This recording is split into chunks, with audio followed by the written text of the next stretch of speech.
ఏపీలో ఇవాళ రెండవ రోజు కలెక్టర్ల సమావేశం జరగనుంది. సీఎం చంద్రబాబు అధ్యక్షతన సచివాలయంలో నేటి నుంచి కలెక్టర్ల సదస్సు నిర్వహించనున్నారు. ఈ రోజు పలు కీలక నిర్ణయాలపై జరగనున్న చర్చించనున్నారు.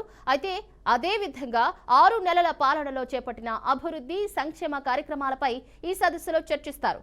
స్వర్ణాంధ్ర విజన్ 2047 డాక్యుమెంట్, నూతనంగా తీసుకొచ్చిన పాలసీలు వంటి అంశాలపై సీఎం దిశానిర్దేశం చేస్తారు.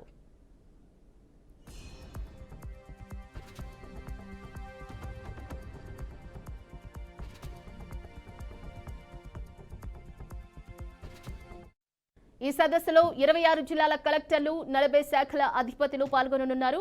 వారి అభిప్రాయాలను సీఎం తెలుసుకుని రానున్న 4.5 ఏళ్లలో ఏ విధమైన లక్ష్యాలతో ముందుకెళ్లాలన్న అంశంపై చర్చించనున్నారు. సాయంత్రం సీఎం చంద్రబాబు ముగింపు ప్రసంగం చేయనున్నారు.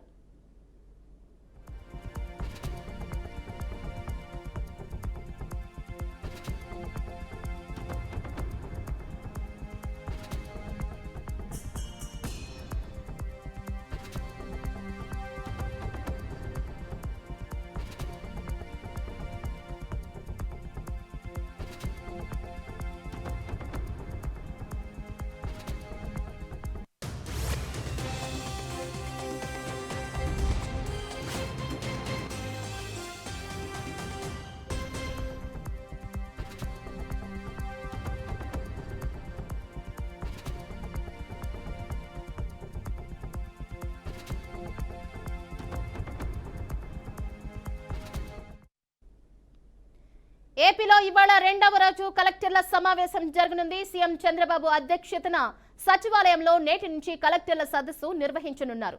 ఈ రోజు పలు కీలక నిర్ణయాలపై చర్చించనున్నారు. అయితే ఆ విధంగా 6 నెలల పాలనలో చేపట్టిన అభివృద్ధి సంక్షేమ కార్యక్రమాలపై ఈ సదస్సులో చర్చిస్తారని స్వర్ణాంధ్ర విజన్ 2047 డాక్యుమెంట్, నూతనంగా తీసుకొచ్చిన పాలసీలు వంటి అంశాలపై సీఎం దిశానిర్దేశం చేస్తారు. ఈ సదస్సులో 26 జిల్లాల కలెక్టర్లు, 40 శాఖల అధిపతులు పాల్గొననున్నారు. వారి అభిప్రాయాలను సీఎం తెలుసుకుని రానున్న 4.5 ఏళ్లలో ఏ విధమైన లక్ష్యాలతో ముందుకెళ్లాలన్న అంశంపై చర్చించనున్నారు. సాయంత్రం సీఎం చంద్రబాబు ముగింపు ప్రసంగం చేయనున్నారు.